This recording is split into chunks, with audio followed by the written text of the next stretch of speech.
जय श्री राम सभी को। स्वागत है आप सबका एक बार फिर से आपके अपने रामायण के चैनल पर। अब तक के भाग में हमने जाना कि श्री राम जी अगस्त्य मुनि से मिलकर पंचवटी में रहने लगे।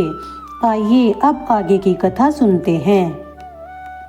श्री राम जी और लक्ष्मण जी बातें कर रहे हैं और श्री राम जी लक्ष्मण जी को भक्ति के बारे में बता रहे हैं। श्री राम जी बोले, जिनके मन कर्म और वचन मुझ में ही लगे हैं और जो कामनाएं छोड़कर मेरा ही भजन करते हैं, मैं उनके हृदय में सदा विश्राम करता हूँ। लक्ष्मण जी भक्ति योग को सुन राम जी के चरणों में सिर नवाकर कहने लगे, हे नाथ, इसको सुन मेरा संदेह जाता रहा, ज्ञान और स्नेह उत्पन्न हुआ। राम जी को लक्ष्मण के वचन बड़े अच्छे लगे। उन्होंने लक्ष्मण जी को हृदय से लगा लिया। इसी प्रकार ज्ञान और वैराग्य और नीति को कहते हुए कुछ दिन बीत गए। रावण की बहन सुपर्णखा दुष्ट हृदय वाली सांपिन की भांति भयानक एक दिन पंचवटी को गई। वहां दोनों कुमारों को देखकर वह बड़ी व्याकुल हो उठी। राक्षसी व कामांत स्त्रियां, भाई, पिता और पुत्र शमपुरुष को भी सुंदरता देख आतुर हो मन को नहीं रोक सकती। जैसे सूर्य कांतिमणि सूर्य को देख गर्वित होती है। हे गरुड़, वह बड़ी कुटिल नीच निशाचरी सुपर्णखा उपहास करने चली। होनी बड़ी बलवान है। इसी बहाने निशाचरों का नाश होना तय हुआ था। वह सुपर्णखा राक्षसी सुंदर रूप बनाकर राम जी के पास आकर मुस्कुराकर बोली कि तुम्हारे समान कोई पुरुष और मेरे समान कोई स्त्री नहीं। ब्रह्मा ने सोचकर संयोग रचा है। संसार में मेरे योग्य कोई पुरुष नहीं है। मैंने तीनों लोकों में खोज कर देखा है। इसी कारण मैं आज तक कंवारी हूँ। यह सुनकर श्री राम जी ने सीता की ओर देखा और फिर मन में कुछ सोचकर श्री राम जी बोले कि मेरा छोटा भाई लक्ष्मण अभी तक कुंवारा है। तो वह राक्षसी सुपर्णखा लक्ष्मण जी के पास गई। तब लक्ष्मण जी ने प्रभु की ओर देखा और मृदुवाणी से बोले, हे सुंदरी, मैं तो मन कर्म वचन और हृदय से श्री राम जी का सेवक हूँ। श्री राम जी के अधीन होने के कारण तुझे मुझसे कोई सुख नहीं मिलेगा। श्री राम समर्थ और अयोध्यापति हैं। वे जो कुछ करे उन्हें शोभा देता है। लक्ष्मण जी बोले, हे सुंदरी, जैसे हाथी सिंह के समान और बटेर बाज के समान नहीं हो सकता, वैसे ही स्वामी और सेवक को भी जानो। मेरे वचनों को प्रमाण मानो। लक्ष्मण जी बोले, सेवक सुख, भिखारी आदर, प्यासनी पुरुष धन, पापी शुभ गति, लोभी यश, घमंडी शोभा चाहता है, सो आकाश को दूहकर दूध पीना चाहते हैं। वह राक्षसी सुपर्णखा फिर राम जी के पास आई और राम जी ने उसे फिर लक्ष्मण जी के पास भेज दिया। लक्ष्मण जी बोले, तुझे वही वरेगा जो तृण की भांति अपनी लाज और मर्यादा को छोड़ देता है। तब वह खिसियाकर श्री राम जी के पास गई और अपना असली भयानक रूप प्रकट किया। उसके बाल बिखर गए, दांत भयानक थे और बोहे टेढ़ी और गालों तक कान थे। सीता जी को डरी हुई देखकर श्री राम जी ने लक्ष्मण को कुछ संकेत दिया। लक्ष्मण जी प्रभु के मन की बात जानकर क्रुद्ध होकर उठे। तब शिव जी बोले, हे पार्वती, अब जो कुछ हुआ उसके आगे का चरित्र सुनो। तब लक्ष्मण जी ने शीघ्रता पूर्वक उसके नाक और कान काट दिए, मानो उन्हीं के द्वारा वह रावण को युद्ध की चुनौती दे रहे हों। वह नाक कान के बिना ऐसी भयंकर विकराल लगती थी, मानो पहाड़ से गेरू की धारा बह रही हो। वह रोती हुई खरदूषण के पास जाकर बोली कि तेरे बल को धिक्कार है। खरदूषण के पूछने पर सुपर्णखा ने सब कुछ बता दिया, जिसे सुनकर खरदूषण ने सेना बुलाई। ऐसे 14 सहस्त्र सुभट संग लिए जो युद्ध से कभी भी पीछे नहीं हटते थे। निशाचरों के झुंड ऐसे दौड़े मानो पंख वाले काजल के पहाड़ दौड़ रहे हैं। उनके अनेक प्रकार के आकार थे, विविध सवारी और अस्त्र शस्त्र थे। राक्षसों के आने से आकाश में काली घटा छा गई। उनके अनेक अस्त्र शस्त्र ही मानो इंद्रधनुष थे। अशुभ रूप नाग कान रहित सुफणका को आगे कर लिया। सब मिलकर आपस में एक दूसरे को अपना बल सुनाते हैं। युद्ध के बाजे बज रहे हैं। उनके हृदय में आनंद नहीं समाता है। अनेक अपशगुन होते हैं। मृत्युवश राक्षस परवाह नहीं करते, क्योंकि वह श्री राम जी के बाणों से मरकर अपनी गति को पाएंगे। कोई कहता है दोनों भाइयों को जीवित ही पकड़ लो, तो कोई कहता है दोनों को मारकर उनकी स्त्री को छीन लो, तो कोई कहता है सुनो, हम सत्य कहते हैं कि हमसे बड़ा कोई वीर नहीं है। ये कोई वीर हैं जो वन में घूम रहे हैं।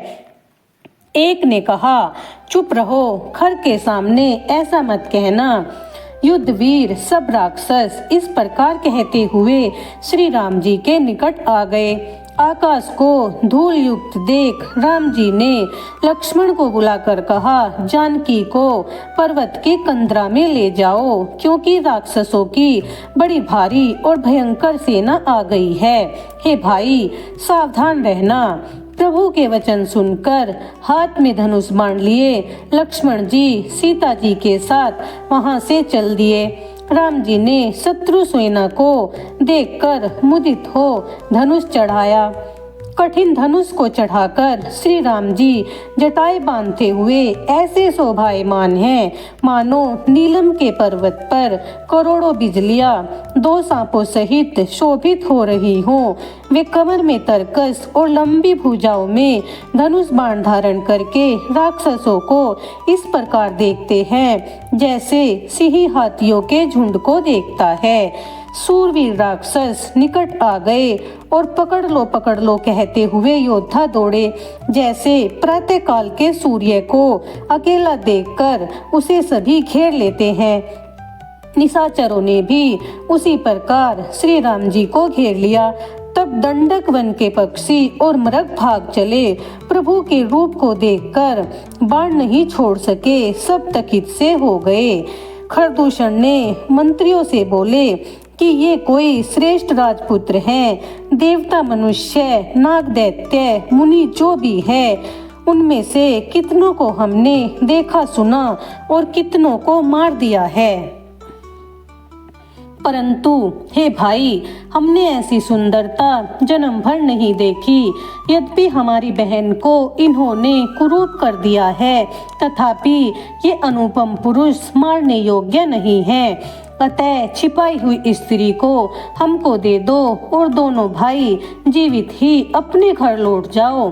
ऐसा मेरा कहना मानकर उन्हें सुनाकर उत्तर लेकर शीघ्र ही आओ। खरदूषण ने एक राक्षस को श्री राम जी के पास भेजा। वे मूर्ख काल के वश में थे, इसी से श्री राम जी के प्रभाव को नहीं जानते थे। हे चतुर गरुड़, क्या मच्छर की फूंक से सुमेरु पर्वत उड़ सकता है? जाकर दूतों ने उनका कहना श्री राम जी से कहा। सुनते ही श्री राम जी मुस्कुराकर बोले, आज हमारा बड़ा भाग्य है जो तुम्हारे स्वामी ने ऐसा विचारा है।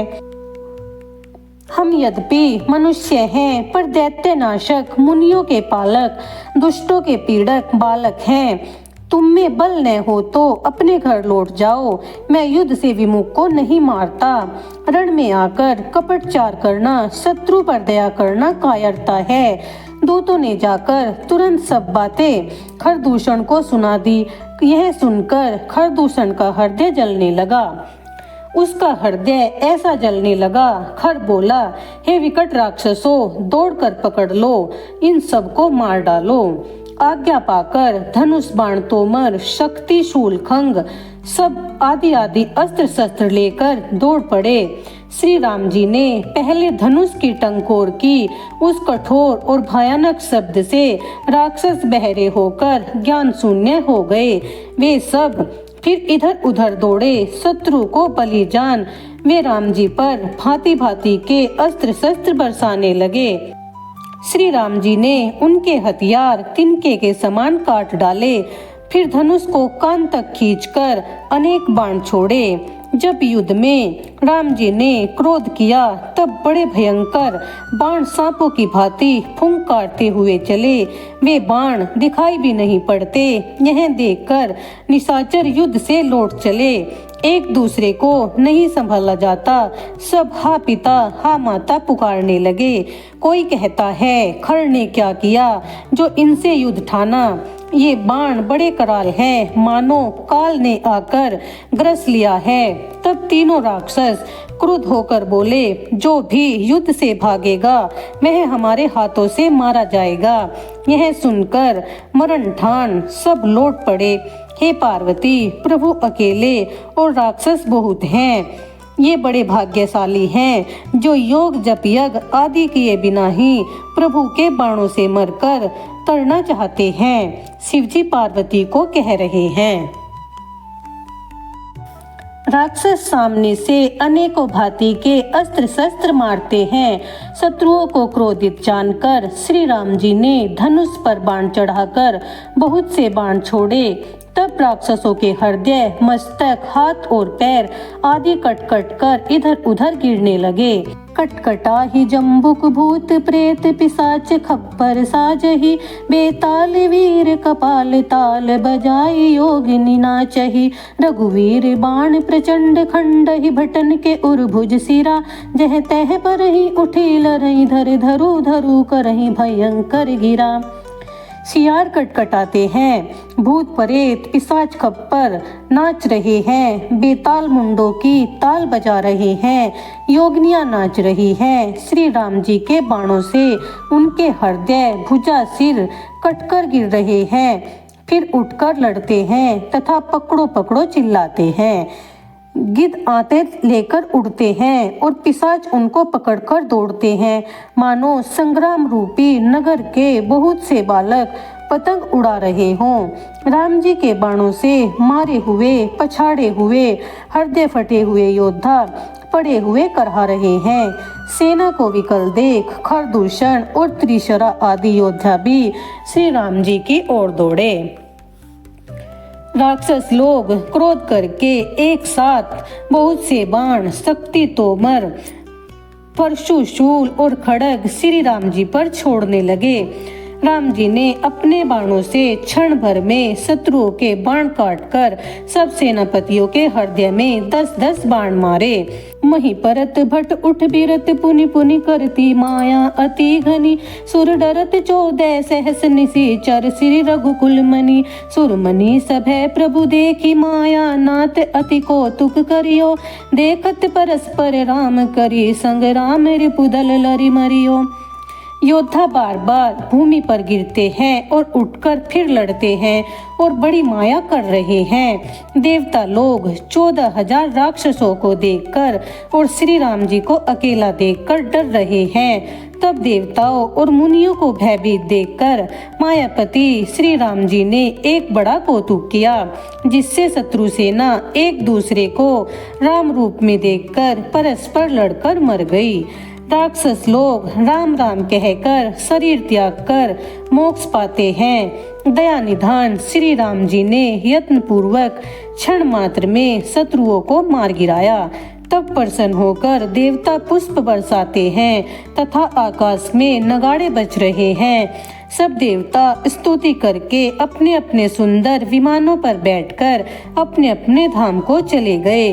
जब युद्ध में शत्रुओं को राम जी ने जीता तो सुर नर मुनि सबके दुख मिट गए। तब लक्ष्मण सीता जी को लेकर आए। चरणों में पड़ते ही श्री राम जी ने उन्हें हृदय से लगा लिया। श्री राम जी के कोमल श्याम शरीर को देखकर सीता जी के नेत्र प्रेम तृप्त नहीं होते। श्री राम जी पंचवटी में रहकर सुखदायक चरित्र कर रहे हैं। सुफणका ने खरदूषण की मृत्यु देखी तो जाकर रावण को उकसाया। वह क्रोध कर रावण से बोली कि तूने देश और काल की सुधि भुला दी है। मदिरा पीकर दिन रात सोते हो, तुम्हें पता ही नहीं शत्रु सिर पर आ पहुंचा है। बिना नीति के राज्य, बिना धर्म के धन और हरि को समर्पण किए बिना सत्कर्म, प्रेम बिना मित्रता, घमंड से गुण, कुसंग से यति, दुष्ट मंत्री से राजा, गर्व से ज्ञान और मदिरा पान से लज्जा का शीघ्र ही नाश हो जाता है। ऐसी नीति तो सुनी ही होगी। हे रावण, शत्रु, रोग, अग्नि, पाप, राजा और सांप, इन्हें कभी छोटा नहीं गिनो। ऐसा कहकर अनेक प्रकार के विलाप करते हुए सुपर्णखा रोने लगी।